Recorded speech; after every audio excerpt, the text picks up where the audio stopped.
तवा मत्स्य संघ। अब हम तवा मत्स्य संघ के बारे में देखेंगे जो कि तवा रिवर के साइड में रहते थे।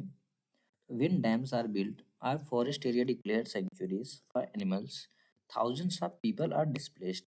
एक्चुअली क्या होता है जब कोई डैम बनाया जाता है या किसी फॉरेस्ट एरिया को एज ए एनिमल्स के लिए सेंचुरी डिक्लेयर किया जाता है तो हजारों लोग डिस्प्लेस हो जाते हैं उस जगह से। यानी कि कोई रिवर है, यहाँ पे गवर्नमेंट ने डिसीजन लिया कि यहाँ पे डैम बनेगा तो इस वाले जो एरिया में रहते हैं लोग, वो लोग यहाँ से हटा दिए जाते हैं। या अभी मान लो इस एरिया में लोग रह रहे हैं और इसको एनिमल के लिए सेंचुरी डिक्लेयर करने का डिसीजन लिया गवर्नमेंट ने, तो ये लोग हटा दिए जाते हैं। Whole villages are uprooted and people are forced to go and build new homes. जो पूरा गांव होता है अपरूटेड हो जाता है, मतलब वहाँ से हटा दिखा उखाड़ फेंकते हैं, तो गांव को पूरा वहाँ से निकाल देते हैं पूरे गांव को। और लोग जो है मजबूरन वश force to go and build new homes, यानी मजबूरी वश लोग वहाँ से मजबूर हो जाते हैं वहाँ से जाने के लिए और नया घर बनाते हैं। स्टार्ट न्यू लाइफ एल्सवेयर, कहीं और वो अपना नया जीवन स्टार्ट कर देते हैं। Most of these people are poor, इनमें से ज़्यादातर लोग जो होते हैं वो गरीब होते हैं। In urban areas too, bastis in which people life are often uprooted. अगर हम अर्बन एरिया यानी शहरी इलाकों में देखेंगे, वहाँ पे भी जो बस्तियों में गरीब लोग रह रहे हैं वहाँ पे भी उनको हटाया जा रहा है। Some of them are relocated to area outside the city, और उनमें से कुछ लोगों को, केवल कुछ ही लोगों को रीलोकेट किया जा रहा है। मतलब कि अगर मान लो एक सिटी है, यहाँ से उनको सिटी के बाहर भेज दिया जा रहा है कहीं रहने के लिए। Their work as well as their children's schooling is severely disrupted because of the distance from the outskirts of the city to these locations. Disrupted मतलब बाधित होना, सेverely डिसरप्टेड मतलब बहुत ज़्यादा बाधित हो जाना, आउटस्कर्ट मतलब सरहद। ठीक है, तो होता क्या है कि सपोज एक कोई शहरी इलाका, यहाँ पे बस्तियों में कोई गरीब परिवार यहाँ पे रह रहा था। अब इसके बच्चे यहाँ पे जा रहे थे, इनका स्कूल यहाँ पे लोकेटेड था। ठीक है, अब गवर्नमेंट ने यहाँ से सबको हटा दिया। अब और हाँ, ये लोग कहाँ पे जा रहे थे, इनका कोई भी मान लो किसी मिल में या किसी भी फैक्ट्री में जा रहे थे यहाँ पे काम करने। अब गवर्नमेंट ने इनको रीलोकेट किया, यहाँ पे भेज दिया आउटस्कर्ट ऑफ द सिटी, मतलब सिटी की सरहद से बाहर मान लो यहाँ पे भेज दिया। अब क्या होगा, अब इनके जो यहाँ पे इनको भेजेगा, इनको काम पे तो यहीं पे आना है, काम पे यहीं पे आना है, बच्चों को स्कूल तो यहीं जाना है। इससे डिस्टेंस कितना ज़्यादा बढ़ गई। तो वही इसका कहने का मतलब है कि इससे क्या होता था, उनके बच्चों का स्कूलिंग तो ज़्यादा करके बाधित होता ही था, उसके साथ साथ जो है कि उनका काम भी उस लोकेशन की वजह से बाधित होता था, जो कि वो आउटस्कर्ट में डिलोकेट किए गए थे। This displacement of people and communities is a problem that has become quite widespread in our country. मतलब यह एक ऐसी प्रॉब्लम है, this displacement of people and communities a problem, यानी ये लोगों का डिस्प्लेसमेंट या समुदाय का डिस्प्लेसमेंट हमारी पूरी कंट्री में फैला हुआ है, बहुत काफ़ी हद तक फैला हुआ है, मतलब हर जगह पे है। People usually come together to fight against this, usually क्या होता है, लोग इसके अगेंस्ट में फाइट करने के लिए एक साथ आते हैं। There are several organizations across the country fighting for the rights of the displaced. हमारी अक्रॉस द कंट्री यानी पूरी कंट्री में बहुत सारी ऑर्गेनाइजेशन ऐसी हैं जो कि इन डिस्प्लेस हुए लोगों के राइट्स के लिए लड़ाई कर रही हैं, लड़ रही हैं।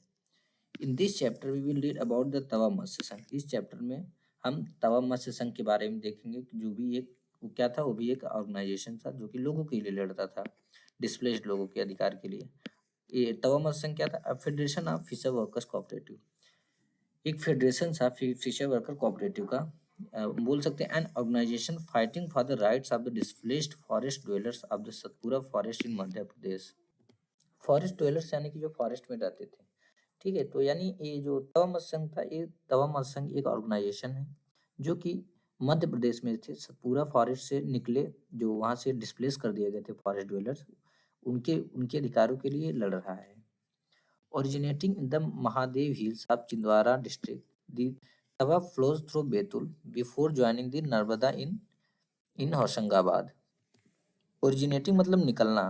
ठीक है, जब नदियाँ कहीं से निकलती हैं, जहाँ से उनकी स्टार्टिंग होती है, उसको वहाँ पे ओरिजिनेटिंग नेम देते हैं, ओरिजिनेट हो रही है, इसका मतलब वो निकलना। डिस्ट्रिक्ट मतलब एक जिले को डिस्ट्रिक्ट बोलते हैं। फ्लोज मतलब पानी का बहाव, बहना होता है। थ्रू मतलब इससे होकर। ज्वाइनिंग यानी कि नर्मदा को ज्वाइन करने से पहले, यानी कि छिंदवाड़ा डिस्ट्रिक्ट की महादेव हिल्स से निकलने वाली तवा रिवर होशंगाबाद में नर्मदा में ज्वाइन होने के लिए बैतूल से होकर बहती है, थ्रू दी बैतूल, यानी बैतूल से होकर फ्लो होती है। The Tawa dam began to be built in 1958, जो तवा डैम है वो कब स्टार्ट हुआ, बनना स्टार्ट हुआ 1958 में एंड कंप्लीट हुआ 1978 में।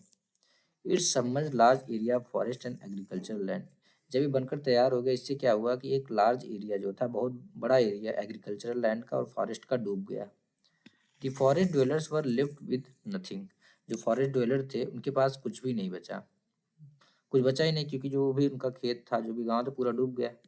सम of the displaced people settle around the reservoir and apart from their meagre farms found a livelihood in fishing. Meagre मतलब होता है बहुत छोड़ा या अल्प, बहुत कम मात्रा में, फार्म्स मतलब खेती।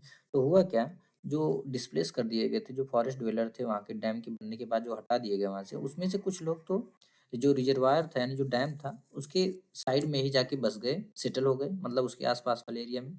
और वो क्या करते थे कि जो भी उनका थोड़ा सा खेत बचा था, मान लो कहीं पे थोड़ा थोड़ा सा ही हिस्सा बचा था, बाकी सब तो डूब गया था, तो उसी में वो फार्मिंग करते थे और उसके अलावा अपनी आजीविका के लिए थोड़ा फिशिंग कर लिया करते थे। दे अर्न वेरी लिटिल, इससे जो है बहुत ही कम उनको अर्निंग हो पाती थी। आगे बढ़ने से पहले हम देख लेते हैं एक डैम के बारे में थोड़ा। A dam is built across a river at site where one can collect a lot of water. तो डैम को कहाँ पे बनाते हैं, डैम को एक रिवर पे बनाते हैं, जहाँ पे जो है कि डैम को बनाने से किसी को, यानी कि हम वहाँ पे लॉट्स ऑफ वाटर मिल सकता है, वहाँ पे बहुत सारा पानी जो है अवेलेबल होता है। This forms a reservoir and as the water collect it submerge vast area of land. इससे एक रिजर्वायर बनता है, यानी रिजर्वायर मीन्स हम बहुत सारा पानी रहता है, और एक ऐसा एज द वाटर कलेक्ट, यानी जैसे पानी इकट्ठा होता है ना, इससे बहुत सारा एरिया जो है वास्ट एरियाज ऑफ लैंड जो है डूब जाता है, सबमर्ज हो जाता है। This is because the wall of the dam across the river is high. ऐसा क्यों होता है, क्योंकि जो अक्रॉस द रिवर हम डैम बनाते हैं ना, उसकी वॉल जो होती है बहुत हाई होती है and the water spread over a large area, और इस वजह से जो पानी है एक लार्ज एरिया पे वो स्प्रेड हो जाता है। This is a photo of the submergence called by the Tehri dam in Uttarakhand. यह टेहरी डैम उत्तराखंड का है। पूरा ए वाला जो एरिया है पूरा ना, यहाँ पे डैम बना दिया तो ए वाला पूरा जो है डूब चुका है अभी एरिया, टेहरी डैम का है। The old Tehri town and 100 villages some totally and some partially were submerged by this dam. तो जब ये टेहरी डैम उत्तराखंड का तैयार हुआ दोस्तों, तो इससे 100, तो ओल्ड जो टेहरी टाउन था वो, और 100 मतलब 100 गांव, ठीक है, टोटल 100 विलेज, कुछ तो टोटली कुछ पार्शली जो है इसमें सबमर्ज हो गए, डूब गए। Nearly 1 lakh people were displace, सोचो 1 लाख लोग वहां से हटा दिए गए, 1 लाख लोगों को वहां से हटा दिया। अब थोड़ा डैम का देख लेते हैं कि कैसे जो है कितना वास्ट एरिया लैंड का कैसे सबमर्ज हो जाता है। अब जैसे यहाँ पे हम देख सकते हैं दोस्तों, यहाँ पे देखिए एक रिवर, ये रिवर है, यहाँ से कोई रिवर आ रही है, ठीक है। अब ये रिवर के क्रॉस में क्या किया इन्होंने, डैम बना दिया है। ये वॉल आप देख रहे होंगे, ये वॉल है पूरी। अब इतनी हाई वॉल, इसकी हाइट कितना ज़्यादा है, तो जब हाइट ज़्यादा होता है तो क्या होता है कि जैसे हाइट इसको ज़्यादा इन्होंने कर दिया, अब इस हाइट से क्या होगा कि जो पानी आएगा रिवर का, सपोज यहाँ से पानी आ रहा है, देखो रिवर यहाँ से आ रही है, यहाँ पे जो पानी आएगा, पानी आएगा तो इस रिवर की हाइट तक, मतलब ये जो डैम का हाइट है यहाँ तक ऊपर जाएगा, नहीं तो पहले तो आराम से निकल जाता था। अब इस डैम की हाइट, अब इस पूरे एरिया में, मतलब इस हाइट में जितना एरिया आएगा उसको ये क्या कर लेगी, कवर कर लेगी। अब देखो ये पानी कहाँ तक फैल गया, सपोज यहीं से अगर रिवर आ रही है, यहाँ पे यहाँ से रिवर आ रही है, तो ये देखो पानी कहाँ तक फैल गया। अब हम दूसरे वाले से समझ सकते हैं, यहाँ से देखो, यहाँ से आप समझने का प्रयास करो कि यहाँ पे रिवर कहीं से आ रही है, मतलब यहाँ से रिवर आई, ठीक है। अब यहाँ पे इन्होंने क्या किया, डिसाइड किया डैम बनाने का। डैम की वॉल कितना ज़्यादा हाई है, अब पानी क्या आएगा धीरे धीरे, अब डैम को क्रॉस तो करेगा नहीं क्योंकि बहुत स्ट्रांग वॉल होती है, तो क्या करता है धीरे धीरे पानी कलेक्ट होता है, पूरा इकट्ठा हो जाता है। अब सोचो इस एरिया में, ये पूरा एरिया जो आपको दिख रहा है यहाँ तक पूरा देखे तो ये पूरा एरिया क्या हुआ, सबमर्ज हो गया, डैम की वजह से पूरा एरिया सबमर्ज हो गया। अब यहाँ पे जो भी गांव थे, यहाँ पे जो लोग रह रहे थे, जिनकी खेती थी, उसका क्या फायदा, कुछ नहीं फायदा। तो यहाँ से उनको क्या कर दिया जाता है, डिस्प्लेस कर दिया जाता है। तो वही सेम केस सिनेरियो वहीं पे भी हुआ। तो हमने देख लिया कि किस वजह से मतलब पानी इतना कलेक्ट होता है तो गांव क्यों डूब जाते हैं, ठीक है। इन 1994, तो 1994 में क्या हुआ कि the government give the rights of fishing in the Tawa reservoir to private contractors. तो 1994 में क्या हुआ कि जो गवर्नमेंट थी उन्होंने जो राइट था, फिशिंग का राइट था तवा रिजर्वायर में, उसको प्राइवेट कॉन्ट्रैक्टर्स को दे दिया। इससे गवर्नमेंट का भी फायदा होता, तो उसने क्या किया, प्राइवेट कॉन्ट्रैक्टर को दे दिया। This contractor drove the local people away and got cheap labour from outside. अभी कॉन्ट्रैक्टर ऐसे थे, देखो भैया आज के टाइम में सबको फायदा चाहिए, कोई भी रहता है वो फायदा की ज़्यादा सोचता है, वो नहीं सोचता कि दूसरे की फैमिली खाने के लिए मर रही है, रहने के लिए, उनको डजेंट मैटर। ठीक है, तो कॉन्ट्रैक्टर ने क्या किया कि जो लोकल पीपल थे उनको भगा दिया, ड्रो अवे यानी कि उनको भगा दिया। ड्रो अवे का मतलब समझ लो भगा दिया, उनको बाहर हटा दिया, और गॉट चीप लेबर, चीप मतलब सस्ते लेबर, जो उनको आउटसाइड से सस्ते लेबर लेके आया फिशिंग के लिए। The contractors began to threaten the villagers, threaten मतलब डराना, who did not want to leave by bringing in hoodlums. Hoodlums का मतलब होता है कि गुंडे मवाली लेके आना। तो कॉन्ट्रैक्टर्स ने क्या किया, पहले तो गांव गांव के लोगों को डराया। ठीक है, डराने के बाद जो भाग गए ठीक है, और जिन्होंने नहीं भागा, जो भागे नहीं, लीव नहीं किए गांव को, तो उनके लिए उन्होंने क्या किया कि हुडलूम्स को बुलाया, मतलब मवालियों को लाता था, उनको धमकाता था। The villagers stood united and decided that it was time to set up an organization and do something to protect their rights। देखो कुछ लोग तो भाग गए, कुछ लोग ऐसे थे मान लो जिनके पास, अब देखो अब यहाँ से आप भागोगे, बाहर जाओगे, अर्निंग करोगे, रूम रेंट देना पड़ेगा, सब देना पड़ेगा, आप खर्चा नहीं देख पाओगे। जो लोग ऐसे थे जिनको समझ में आ गया हम करेंगे क्या यहाँ से जाके, यहाँ पे तो हमारी खुद की खेती, एटलीस्ट हम फिशिंग तो कर ले रहे हैं, कुछ भी अच्छे से खर्चा नहीं चल रहा बट कुछ तो चल जा रहा है, तो हम बाहर जाके क्या करेंगे। तो इन्होंने क्या किया, इन्होंने सोचा कि यही टाइम है हमको यूनाइटेड होने का, मतलब हमको एक होने का यही टाइम है, और इससे लड़ने के लिए, मतलब इसके खिलाफ हमको लड़ना चाहिए। It was time to set up an organisation, या एक टाइम है कि हम एक और ऑर्गेनाइजेशन सेटअप करें, and do something to protect their rights, और अपने राइट्स को प्रोटेक्ट करने के लिए हमको कुछ करना चाहिए। ठीक है, यानी कि हमने क्या देखा कि जो विलेजर्स थे, जो गांव वाले थे, वो बाद में उन्होंने क्या किया कि जब उनको भगाया जाने लगा, तो वो यूनाइटेड हो गए, यानी एक होकर खड़े हो गए, और डिसाइड किए कि यही एक टाइम है कि हमें एक अपना एक ऑर्गेनाइजेशन बनाएं, और अपने प्रोटेक्ट के लिए, अपने राइट्स को प्रोटेक्ट करने के लिए कुछ करना चाहिए। द न्यूली फॉर्म तवा मत्स्य संघ ऑर्गेनाइज्ड रैलीज एंड चक्का जाम यानी रोड ब्लॉक, जो नया फॉर्म हुआ टीएमएस यानी कि तवा मत्स्य संघ, उसने रैली भी ऑर्गेनाइज किया और चक्का जाम किया। किस लिए, demanding their right to continue fishing for their livelihood. उनका डिमांड था कि उनको रिजर्वायर में फिर से फिशिंग करने दिया जाए ताकि वो अपनी आजीविका चला सके।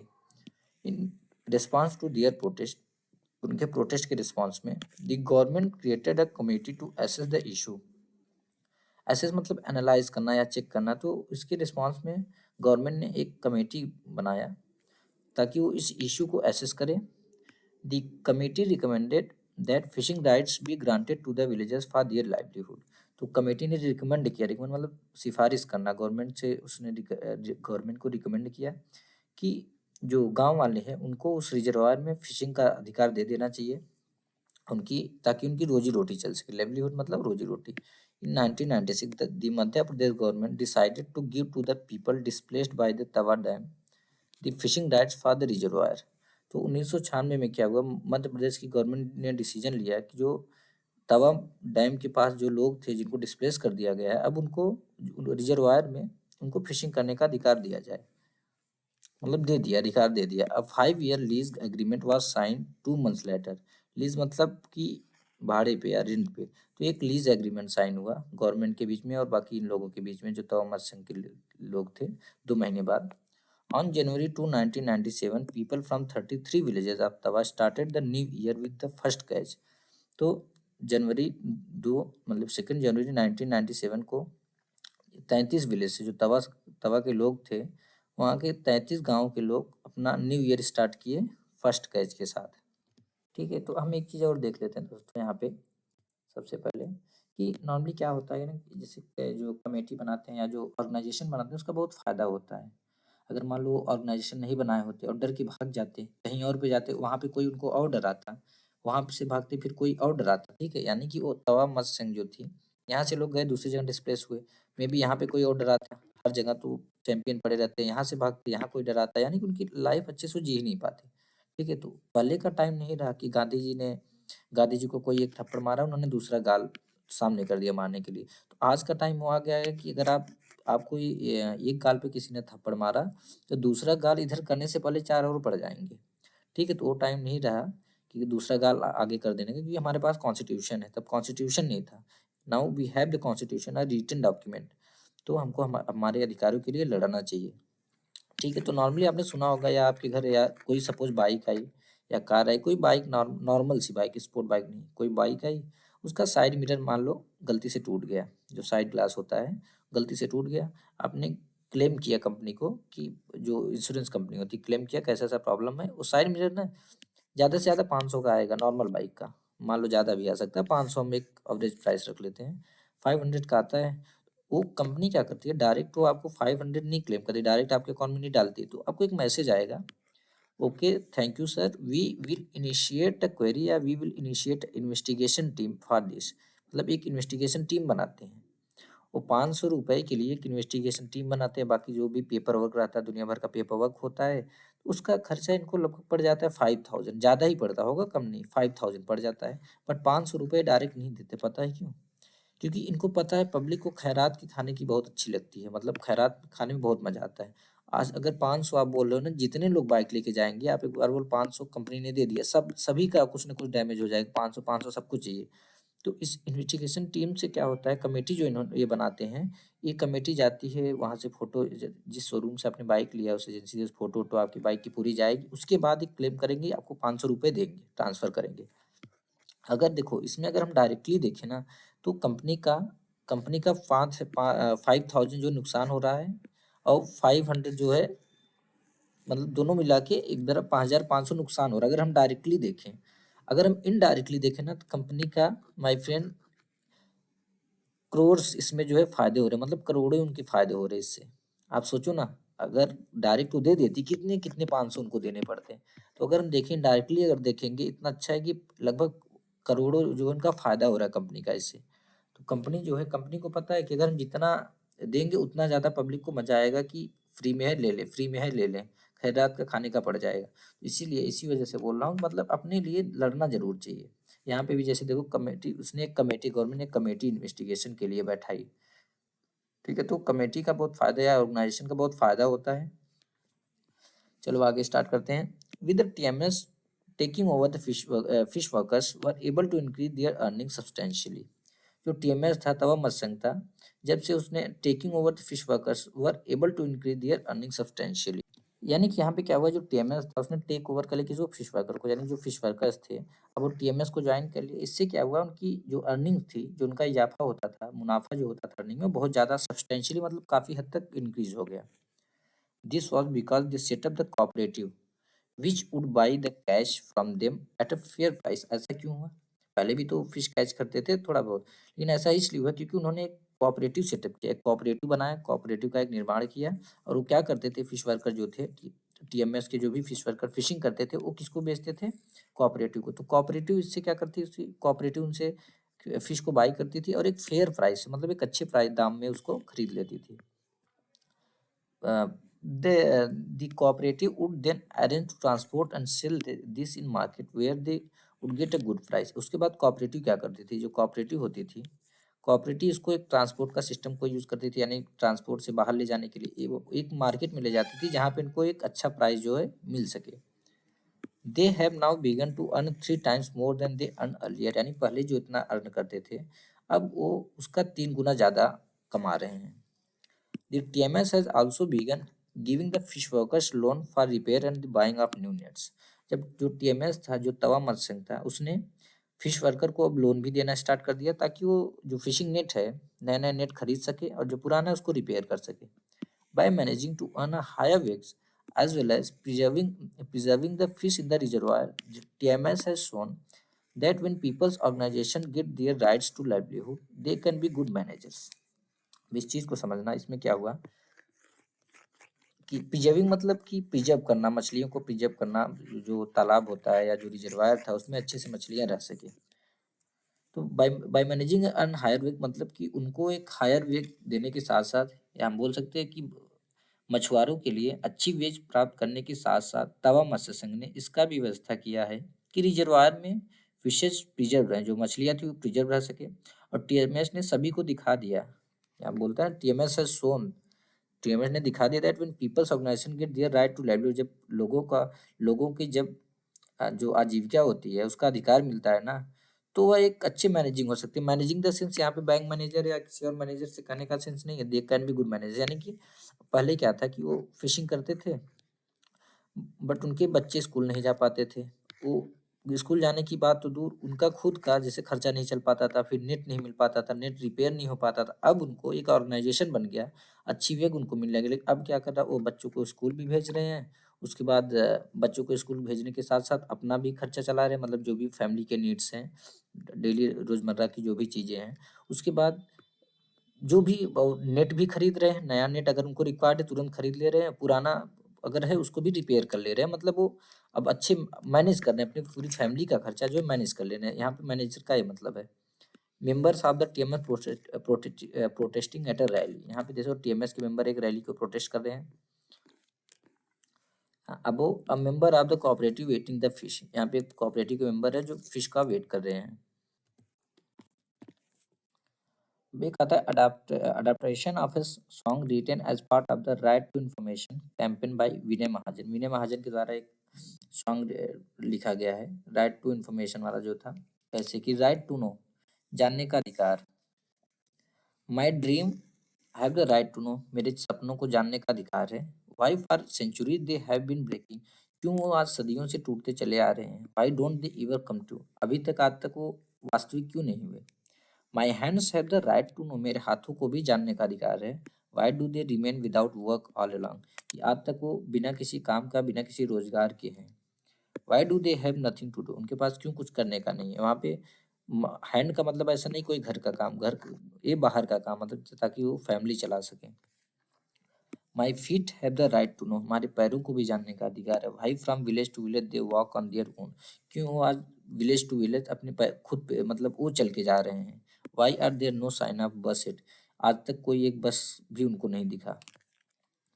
माई हंगर है द राइट टू नो, मेरी मेरे जो भूख है, हंगर मतलब भूख होता है, मेरी भूखों को भी जानने का अधिकार है। कि why grain rots in godowns, rots मतलब सड़ना, कि जो ग्रेन है वो गोडाउन में क्यों सड़ रहे हैं।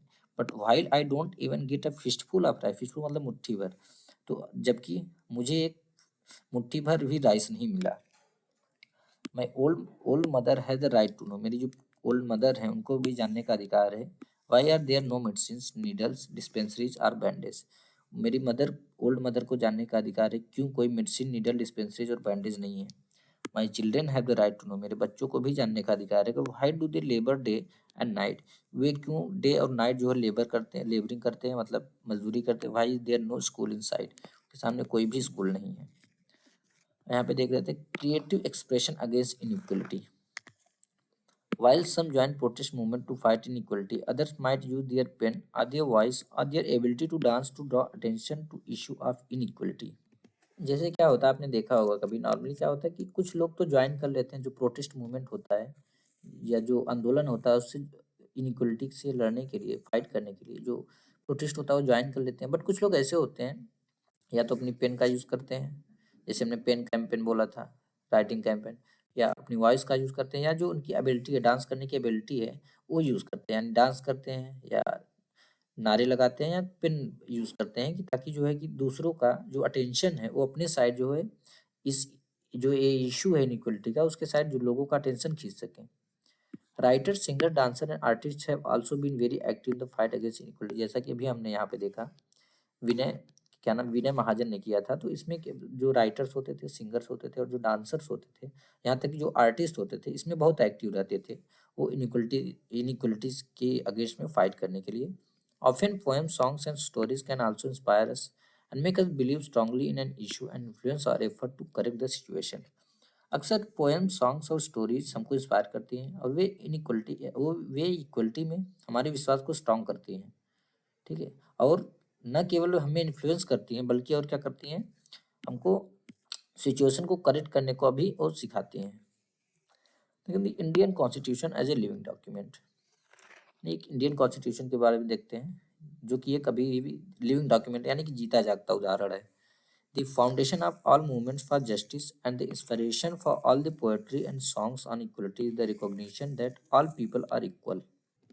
तो यहाँ पे फाउंडेशन यानी कि स्टार्ट हो रहा है यार, यहाँ पे जो जस्टिस बोला कि foundation for all movements for justice, normally जो भी मूवमेंट होता है या जो भी आंदोलन होता है उसका फाउंडेशन का रीजन क्या होता है, किसके लिए होता है, वो जस्टिस के लिए होता है।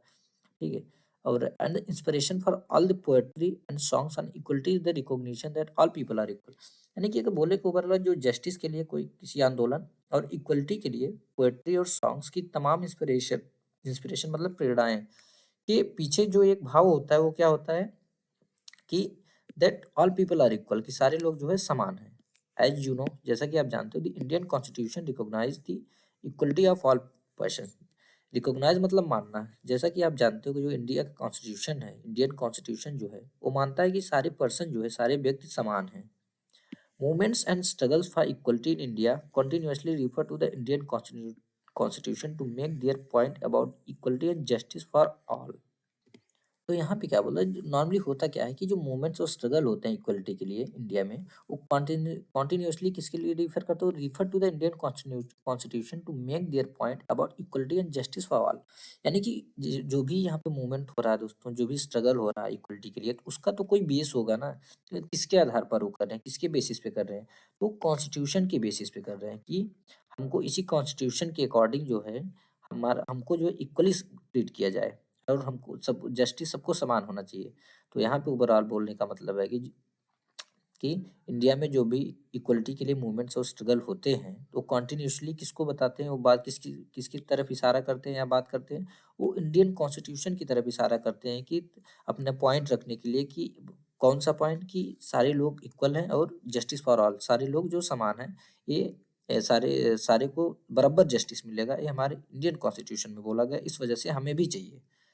The fish workers in the Tawa Matsasang hope that the provisions of the constitution will become a reality through their participation in this movement.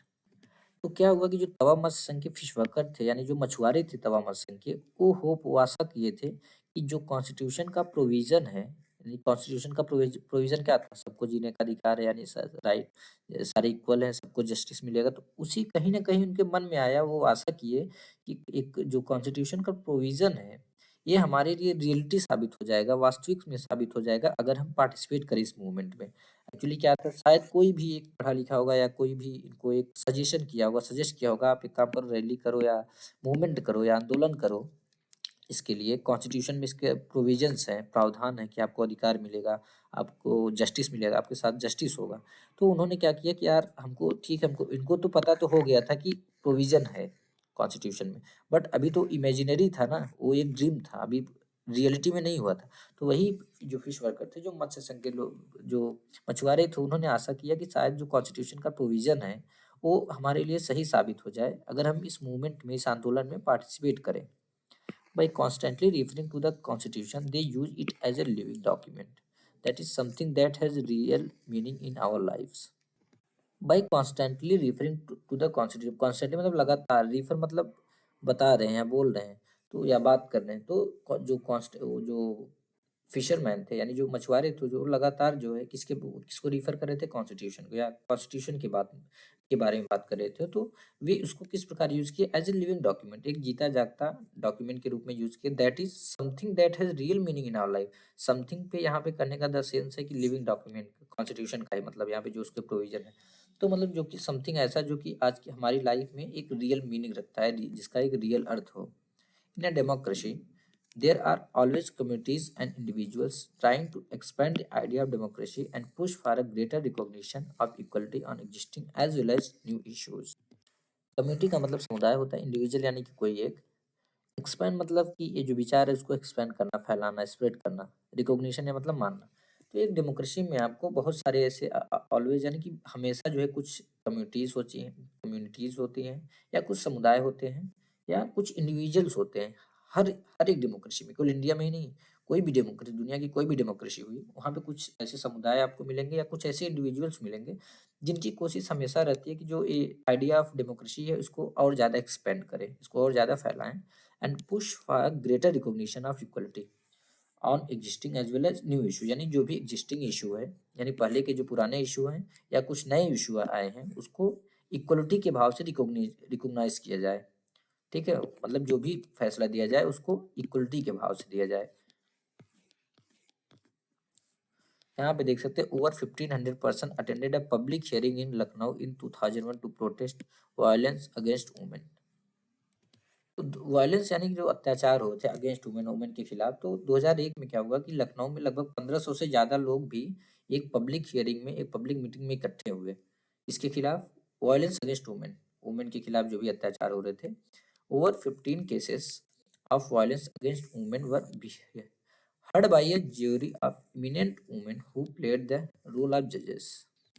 इनमें से क्या इमिनेंट वुमेन यानी जो इमिनेंट वुमेन द सेंस जो प्रतिष्ठित औरतें थे, उनकी एक 15 उनकी एक ज्यूरी बनाई गई। ठीक है, वुमेन्स की ज्यूरी बनाई गई जो कि जज का रोल निभाया उन्होंने, और लगभग 15 केसेस से भी ज़्यादा केसेस की उन्होंने सुनवाई की जो वुमेन्स के अगेंस्ट में वायलेशन के थे। This people's jury help highlight the lack of support in the legal system for women who seek justice in such cases. तो जो ये ज्यूरी हुआ, जो ज्यूरी से क्या मिला, यानी कि इन्होंने 15 केसेस सॉल्व किए। इससे वो क्या, दिस पीपल ज्यूरी हेल्प, यानी लोगों का जो ज्यूरी था इसने हेल्प किया कि जो हमारे लीगल सिस्टम में लैक ऑफ सपोर्ट है, यानी जो हमारा लीगल सिस्टम है उसमें अगर वुमेन ऐसे seek justice in such cases, यानी कि ऐसे केसेस केसेस का अगर हम समाधान के लिए जाते हैं तो हमारा जो लीगल सिस्टम है उसमें बहुत लैक ऑफ सपोर्ट है, मतलब अच्छे से सपोर्ट नहीं कर पाता वुमेन्स को। इसने यही हाईलाइट किया, मतलब उस पर ज़्यादा ध्यान देने की ज़रूरत है गवर्नमेंट को। Issues of equality are central to a democracy, यानी कि यहाँ पे जो एक इक्वलिटी का इशू होता है वो एक डेमोक्रेसी के सेंट्रल में है, यानी कि नॉर्मली हर डेमोक्रेसी में आपको एक जो इशू है मिलेगा ही। मेन जो होता है, जो कि सेंटर होता है वो that is issue of equality एक डेमोक्रेसी का। In this book, we have tried to highlight issues that pose a challenge to this idea of equality in a democracy। इस बुक में हमने ऐसे कुछ इश्यूज को हाईलाइट करने का प्रयास किया है जो डेमोक्रेसी के इस आइडिया ऑफ इक्वलिटी को क्या करते हैं, चैलेंज करते हैं।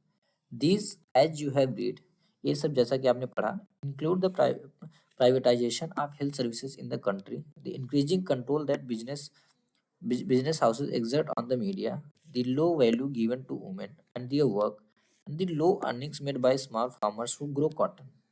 तो हमने क्या किया कि these as you have read, जैसा कि आपने पढ़ लिया इसमें कि इनमें से क्या क्या इंक्लूड हो, जैसे प्राइवेटाइजेशन ऑफ हेल्थ सर्विसेज, यानी हेल्थ सर्विसेज हमारे देश में हेल्थ सर्विसेज का निजीकरण करना, और increasing control of the businessman houses get on the media, यानी कि जो कंट्रोल जो बिजनेसमैन हाउसेज हैं, यानी कि जो बिजनेसमैन है हमारे देश में, जो मीडिया पे इनका कंट्रोल जो है, प्रेशर या कंट्रोल बढ़ता ही जा रहा है। एक वो हो गया। दो वुमेन्स को और उनके वर्क को कम वैल्यू दी जा रही है, हमने ये भी देखा था। फिर अंदर low earnings made by small farmers और हु ग्रो कॉटन, यानी जो जो स्मॉल फार्मर्स हैं, जो छोटे किसान हैं जो कॉटन ग्रो कर रहे हैं, उनकी अर्निंग का कम होना। These issues substantially affect poor and marginalized communities and therefore concern economic and social equality in the country। Concern मतलब होता है मुद्दे या मामला। तो ये जो इश्यू है ये सब्सटेंशियल मतलब काफी हद तक अफेक्ट करते हैं किसको, गरीब लोगों को। एंड मार्जिनलाइज्ड कम्युनिटी मतलब जो एकदम मार्जिन पे, बहुत जो कम्युनिटी जो समुदाय बहुत कम है, बहुत मतलब जिनके पॉपुलेशन बहुत कम है, कहने का सेंस ना के बराबर, ठीक है, बहुत अल्प मात्रा है, जिसमें मतलब बहुत कम लोग हैं जिस कम्युनिटी के। तो ये जो इशू है जो हमने देखा अभी जस्ट वो हमने देखा डिस्कस किया कि स्मॉल फार्मर्स का जो कॉटन ग्रो करते हैं उनकी अर्निंग का कम होना, वुमेन को और उनके कामों को की वैल्यू कम दिया जाना, और बिजनेस हाउसेस का ज़्यादा कंट्रोल होना मीडिया पे, और जो हेल्थ सर्विसेज है उसका प्राइवेटाइजेशन होना। तो ये सब क्या है, ये जो इशू है सब सब्सटेंशियली काफ़ी हद तक अफेक्ट करते हैं गरीब लोगों को और जो मार्जिनलाइज्ड समुदाय के लोग हैं। और इस देयरफॉर इसलिए concern economic and social equality in the country, और इस वजह से हमारे देश में इकोनॉमिक और सोशल इक्वलिटी के मुद्दे हैं। This is the core of the struggle for equality in a democracy. तो ये क्या है कि जो एक डेमोक्रेसी में जो स्ट्रगल है इक्वलिटी के लिए उसका एक कोर है। The dignity and self-respect of each person and their community can only be realized if they have adequate resources to support and nurture their families and if they are not discriminated against। Nurture मतलब होता है पालन पोषण करना, यानी कि हर हर व्यक्ति की डिग्निटी और सेल्फ रिस्पेक्ट, हर व्यक्ति की और उसकी कम्युनिटी की, यानी कि उसके समुदाय की जो डिग्निटी है, यानी जो उसकी गरिमा है, जो उसकी प्रतिष्ठा है और उसका जो सेल्फ रिस्पेक्ट है, तभी तक बना रहता है जब तक उसके पास एडिक्वेट रिसोर्सेस हो। एडिक्वेट मतलब काफ़ी, एक काफ़ी हद तक या सफिशिएंट मान सकते हैं हम, इनफ रिसोर्सेस हों, ताकि वो अपनी फैमिली को सपोर्ट कर सके, उनकी ज़रूरतों को पूरा कर सके और उनका पालन-पोषण कर सके। And if they are not discriminated against, और दूसरा क्या, कि उनके प्रति कोई भेदभाव ना हो, कोई डिस्क्रिमिनेशन हो। यानी कोई एक पर्सन है और इसकी कम्युनिटी है, इसकी प्रतिष्ठा और इसकी गरिमा, यानी कि इसकी डिग्निटी और इसकी सेल्फ रिस्पेक्ट तभी तक बनी रहेगी जब तक इसके पास सफिशिएंट रिसोर्सेस होंगे, ताकि अपनी फैमिली को खिला पाए, जिला पाए, सपोर्ट कर पाए, हर चीज़ ज़रूरतें पूरा कर पाए और इसके प्रति, समुदाय के प्रति या इस व्यक्ति के प्रति दूसरा कोई डिस्क्रिमिनेशन ना करे। ठीक है? तो हमने क्या देखा कि this is the core of the struggle for equality in democracy, यानी एक कोर है किसके लिए? एक डेमोक्रेसी में। क्या-क्या? वो था इक्वालिटी और उसके लिए स्ट्रगल जो है, ये दोनों क्या है? कोर हैं। This is the core for equality in democracy.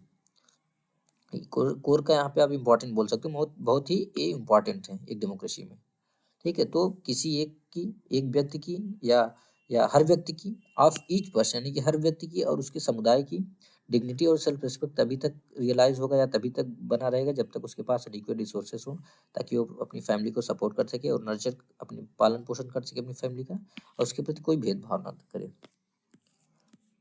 तो इंडिया का मैप, जैसे हमने 2 लोकेशन देखा, एक था कि मध्य प्रदेश यहाँ पे है, जो तवा मत्स्य संघ था वो मध्य प्रदेश का था, और दूसरा में टिहरी डैम कहाँ पे देखा था? उत्तराखंड।